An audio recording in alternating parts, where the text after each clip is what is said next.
अस्सलाम वालेकुम स्टूडेंट्स, हम कर रहे हैं एक्सरसाइज 19.1। एक्सरसाइज 19.1 के क्वेश्चन नंबर 8 तक हम सॉल्व कर चुके हैं। आज हम करेंगे क्वेश्चन नंबर 9 जो कि बहुत सिंपल है। क्वेश्चन नंबर 9 में हमें क्या कहा गया है कि तीन मैट्रिक्स दिए हुए, तीन इस तरह मैट्रिक्स दिए हुए और कहा गया है फाइंड करिए आप ए की, बी की, सी की और डी की वैल्यू। सिंपल सॉल्यूशन करना होगा हमें और फिर फाइंड आउट करना होगा। कैसे?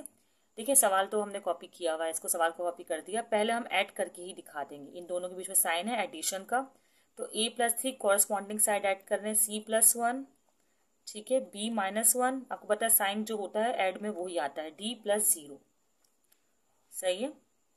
और फिर यहाँ पर करेंगे 1 0 0 और 1, ठीक। अब आपको पता है कि मैट्रिक्स में कहते हैं कि अगर दो सेट इक्वल हैं तो उनके कॉरस्पॉन्डेंस को हम आमने सामने लिख सकते हैं, मतलब वो भी इक्वल है। जैसे कि ये कॉरस्पॉन्डेंट a+3, इसकी कॉरस्पॉन्डिंग वैल्यू 1 = 1 कर दिया, b-1 = 0, इस तरह c+1 = 0 और d+0 = 1। ओके, इस कॉर्नर को इस कॉर्नर की वैल्यू से, इस कॉर्नर को इस कॉर्नर की वैल्यू से। अब करना क्या है, सिंपल। आपको ए की वैल्यू चाहिए ना, प्लस का 3 वहाँ जाके माइनस का हो जाएगा, तो ए की वैल्यू आएगी आपकी -2। प्लस का 3 ना, प्लस माइनस का हो जाएगा तो -3 में से 1 गया, -2 बचा। -1 वहाँ जाके प्लस का हो जाएगा, तो बी की वैल्यू आ जाएगी 1। एक वैल्यू तो आपके पास ये आ गई, एक वैल्यू आपके पास ये आ गई। अब सी डी रह गया ना, ये प्लस का 1 वहाँ जाके माइनस का 1 हो जाएगा, ये सी की वैल्यू आ गई आपके पास। और ये डी जो है, ये प्लस का 0 वहाँ कुछ नहीं होगा, 0 0 ही होता है हमेशा की तरह। ना इसमें ऐड का कोई फर्क पड़ता है, ना सब्ट्रैक्ट का कोई फर्क पड़ता है, उसकी कोई इंपॉर्टेंस नहीं होती। लेकिन कभी कभार इसकी बहुत इंपॉर्टेंस भी होती है। a-2, b=1, c=-1, d=1, ये हमारे ABCD आ गए। क्वेश्चन नंबर 9 यहाँ पे कंप्लीट हो गया। थोड़ा फास्ट किया ताकि आप लोग बोर ना हो। अब क्वेश्चन नंबर 10 स्टार्ट करते हैं, लेकिन समझ में आप लोग को आया होगा। चलें स्टूडेंट्स, क्वेश्चन नंबर 10 करते हैं। क्वेश्चन नंबर 10 भी बहुत सिंपल सा है, ये पूरी एक्सरसाइज ही बहुत सिंपल सी है। क्वेश्चन नंबर 10 में इस तरह दो मैट्रिक्स दिए हुए और कहा ये इक्वल है। पहले भी हम इक्वल जो है मैट्रिक्स रूल अप्लाई कर चुके हैं, और इक्वल मैट्रिक्स देने के बाद कह रहे हैं कि आप ए, बी, सी, डी और एक्स, वाई, जी इन सब की वैल्यू आप मालूम करें।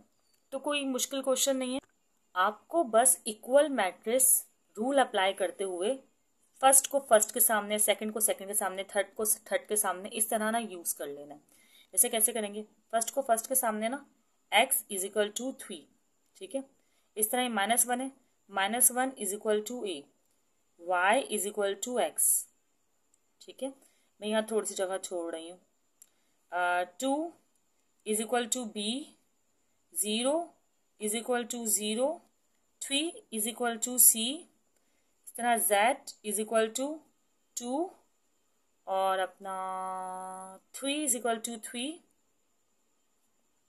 ओके, और 2 = d। इस तरह आंसर आए हुए आपके पास। चले अब जो हमारे मेन वाले उसको फिल्टर कर लेते हैं। x = 3 है ना, तो हमारे पास x = 3 एक वैल्यू जो है वो आ गई है। इस तरह a = -1 सेकेंड वैल्यू भी आ गई है। ये कह रहे हैं y = x, मतलब x = 3 है तो y = भी 3 ही होगा। अगर x = 3 है तो y = क्या होगा, 3 होगा। c = 3, a कहाँ है हमारे पास, a हो गया, b ये रहा, b = 2, c = 3, इसका कोई काम नहीं है हमें, सही है। z = 2 और d = 2, तो ये हमारे पास सब वैल्यूज आ गई। ABCD XYZ की चाहे तो आप इसे अलाइन करके स्मूथली लिख दीजिएगा, सही है। इजी सा क्वेश्चन था ये। और बाकी 0 = 0, 3 = 3, इससे हमें कोई कंसर्न नहीं है। तो पता नहीं है भाई लोग यहाँ पे क्यों आ गए। अब क्वेश्चन लेवल प्रोडक्ट्स, तीन सेट दिए में ABC ना, साइड में यहाँ मेंशन कर दूंगी मैं। लेकिन ABC तीन सेट दिए और कहा गया है कि एवोलेट करें कि पॉसिबल है या नहीं। वो ABC तीन सेट्स क्या, अब कितने सेट पॉसिबल हो सकते हैं, पहले हम पॉसिबिलिटी मालूम कर लेते हैं, ठीक है। पॉसिबिलिटी मालूम करने के लिए आप लोग को पता है कि अगर मुझे A और B को मल्टीप्लाई करना है तो फर्स्ट वाले का कॉलम जो है अगले वाले के रो के बराबर होना चाहिए। जैसे ये दो कॉलम है, अगर तो आप बी की भी देखें, 2 ही रो हैं, तो मतलब ए और बी का प्रोडक्ट तो यहाँ पर पॉसिबल है। बी और ए का देखें, नहीं, क्योंकि इक्वल इसकी जो रो कॉलम है वो 3 है, जबकि इसकी रो 2 है, तो मतलब बी और ए का प्रोडक्ट पॉसिबल नहीं है। ए और बी का प्रोडक्ट पॉसिबल है। इसी तरह सी और बी का देखें अगर, तो सी की कितने आपके पास कॉलम है? सी 1 2 3, और रो कितनी हो गई है? 2 रो हो गई, तो इसका मतलब सी बी का भी कॉलम पॉसिबल नहीं है। ओके, अब आप क्या करेंगे, इसके कॉलम कितने? 3, और इसके रो कितने? तो मतलब बी सी पॉसिबल है। यहाँ पर आपके पास सिर्फ 2 तरह के केस पॉसिबल हैं, वो है एक ए बी और एक बी सी। सी बी क्यों नहीं है? क्योंकि इसके जो है कॉलम 3 है, इसके कॉलम क्या है? 3, जबकि बी की रो 2 है। हमें क्या करना होता है? पिछले वाले के कॉलम देखने होते हैं, जितने कॉलम हो अगले वाले की इतनी ही रो होने चाहिए। इक्वल इक्वल कॉलम पहले सेट के फर्स्ट और दूसरे की इक्वल रो, ये क्या है? इक्वल कॉलम टू रो। अब स्टार्ट करते हैं मल्टीप्लाई। प्रीवियस वीडियोस में भी हमने काफ़ी कर लिया है, तो चले करके देखते हैं। आपने क्या करना है, पहले तो ए और बी की वैल्यूज को ही लिख देना है, मल्टीप्लाई का साइन मेंशन करना है। 2 1 0 1 0 1, थोड़ा सा स्पेस देके लिखिएगा ना, वो चलेगा ये दोनों नंबर अलग हैं, मैंने मिस्टेक की है ये। अब आगे क्या करना है? आगे आपको ये करना है कि मल्टीप्लाई करके दिखाना है। कैसे? इसको 1 2 ज़ा 2, 2 1 ज़ा 2, इस तरह, ठीक है। फिर इस तरह 1 1 ज़ा 1 और 2 0 ज़ा 0, प्लस ही बना दें, माइनस बनाएं, माइनस बनाने कुछ भी करें, लेकिन जीरो के साथ कोई इंपॉर्टेंस नहीं है इसकी। फिर 1 0 ज़ा 0 और 2 1 ज़ा 2, ओके। -2 और -1, माइनस माइनस प्लस, यहाँ पे प्लस आएगा, 0 + 2। अब इससे कर लेते हैं 3 2 ज़ा 6, 1 1 ज़ा 1, तो ये हो जाएगा 6 + 1। इसी तरह 3 1 ज़ा 3, 3 0 ज़ा 0, ओके। 3 0 ज़ा 0, 1 1 ज़ा 1, ओके। अब हम फाइनल सेट लिख देते हैं। 2 और 2 तो कैंसिल हो गया, यहाँ आया 0, 6 + 1 7, 1 + 0 1, 3 + 0 3, 0 + 2 2, 0 - 1 -1, ये हमारा जो है यहाँ पर आंसर आ गया। अब आपको पता है दूसरा केस हमारा क्या बनना था, जो पॉसिबल था बी सी। क्या बनना था? बी और सी। तो अब आप बी और सी को ही मल्टीप्लाई करेंगे। बी क्या है आपके पास? 2 1 और 0 और 1 0 और -1। इसी तरह आपके पास सी क्या है? सी है 0 -1 3 -1 0 और 1, और ये 2 -4 और 2, ओके। चलिए मल्टीप्लाई करते हैं इसको। मल्टीप्लाई कैसे होगा? वही तरीका, कैसा? रो को कॉलम से करना है अगली वाली, ठीक है। कैसे करेंगे? 2 0 ज़ा 0, 1 1 ज़ा -1, 0 3 ज़ा 0, इस तरह। इसी तरह 2 1 ज़ार -2, यहाँ सॉरी यहाँ लिखना है 2 1 ज़ार -2, 1 0 ज़ार 0 और 0 1 ज़ार 0, ओके। इसी तरह हम इसको भी कर लें। 2 2 ज़ा 4, 2 2 ज़ा 4, और हमारे पास क्या है? जो 1 4 ज़ा -4 और 0 2 ज़ा 0। अब इसे कर लेते हैं। 1 0 ज़ा 0, 0 1 ज़ा 0 और 1 3 ज़ा -3।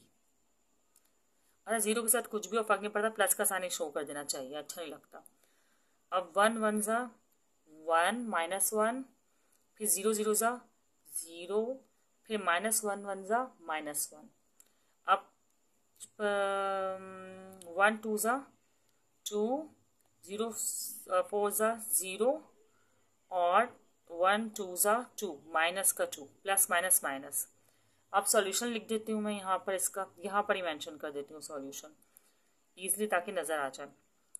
यहाँ तो कुछ नहीं है, -1 है, यहाँ पर सिर्फ -3 है, यहाँ -2 है, और यहाँ माइनस माइनस प्लस -2 है, और यहाँ पर ये 4 में से 4 कैंसिल, सिर्फ 0 ही है, और यहाँ पर हमारे पास यहाँ पर भी 0 है। ये हमारा सेट का जो है आंसर आ गया। बुक में कुछ आंसर रॉन्ग है तो उसको आपको ध्यान देना होगा कि या तो हम कोई मिस्टेक कर लें, लेकिन करेक्ट मैं चेक कर चुकी होती हूँ। तो बुक में कुछ आंसर का मसला है, यहाँ -1 है बुक में। यहाँ पर क्वेश्चन 11 भी हमने कर लिया है। अब क्वेश्चन नंबर 12 ट्राई करते हैं हम। ये है question number 12 students. Question number 12 में बस साफ साफ लिखा हुआ है डिटरमाइन करें इन दो मैट्रिक्स की वैल्यू। इन दो मैट्रिक्स के बीच में कोई साइन नहीं है। इसका मतलब क्या हुआ? इसका मतलब यही हुआ कि मल्टीप्लाई करना है, और हमने काफ़ी सारे मल्टीप्लाई कर लिए हैं। बस हमें इसको भी जल्दी से मल्टीप्लाई कर लेना है और आंसर ले आना है। चलें फिर ट्राई करते हैं क्वेश्चन को। चलें तो फिर मल्टीप्लाई करके देखते हैं। मल्टीप्लाई थोड़ा फास्ट करेंगे क्योंकि आप लोग को भी अब प्रैक्टिस हो गई होगी, अगर आप लोगों ने की हो, वैसे नहीं की होगी मुझे पता है। 1 2 ज़ा 2, 0 1 0, 3 3 ज़ा 9। साइन नहीं होते ना तो और आसानी होती है, मतलब प्लस की साइन हो तो आपको साइन नहीं चेंज करने पड़ते।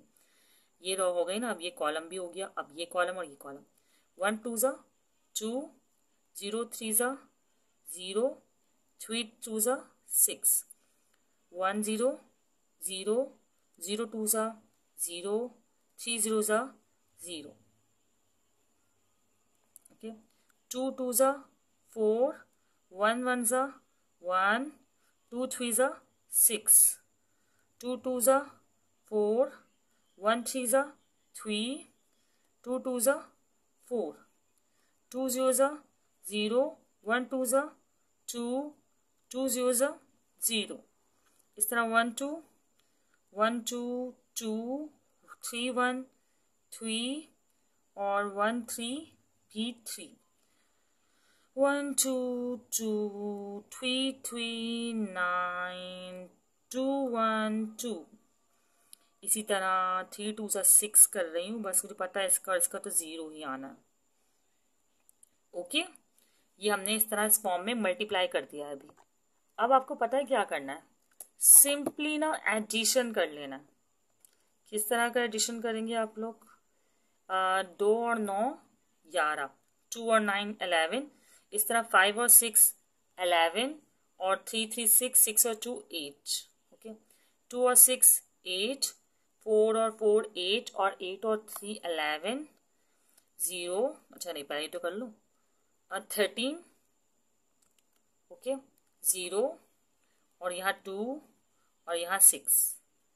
ये सिंपल सा आपका इस क्वेश्चन का आंसर आ गया। आपने डिटरमाइन कर दिया प्रोडक्ट इन टू मैट्रिक्स का। क्वेश्चन नंबर 12 भी यहाँ पर आपका सॉल्व हो गया। ठीक है स्टूडेंट्स, हमने अब इस वीडियो में जो है क्वेश्चन नंबर 12 तक कवर कर लिया है। Thank you for watching. उम्मीद है आप लोग को समझ आया होगा। रिवर्स करके अगर कोई बात प्रॉब्लम हो तो एक बार देख लिया करें। अल्लाह हाफिज़ स्टूडेंट्स।